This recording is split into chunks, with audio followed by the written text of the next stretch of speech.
சாட்டை துரைமுருகனுக்கு சொல்லுகிற எச்சரிக்கையாக பேசு. என்னை காயப்படுத்துவதிலே உனக்கு மகிழ்ச்சி கிடைக்குமானால் அந்த மகிழ்ச்சி உனக்கு நிலைக்காது. சாட்டை துரைமுருகனுக்கு சொல்லுகிறேன், உன்னுடைய வீட்டுக்குள் சீமான் நுழையாமல் பார்த்துக்கொள்.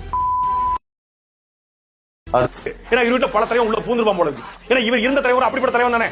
அடுத்த வீட்டுல புகுற தலைவன், அடுத்த வீட்டுல புகுறக்கூடிய தலைவனை ஏற்றுக்கொண்ட தருதல பைய அடுத்தவனை பார்த்தா அப்படிதான் நினைக்க தோணும்.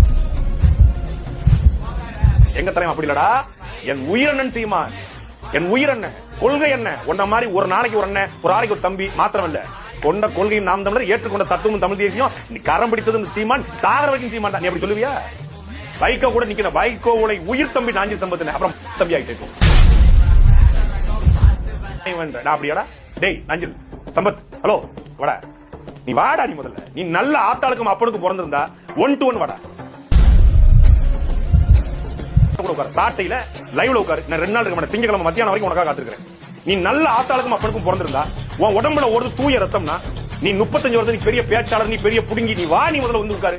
இல்ல நீ சொல்றதுக்கு நான் வரேன், உன் வீடு 10க்கு 10 அறதானே, வரேன்டா, உன் வீட்டுக்கு வரேன், உட்கார்ந்து பேசும்டா.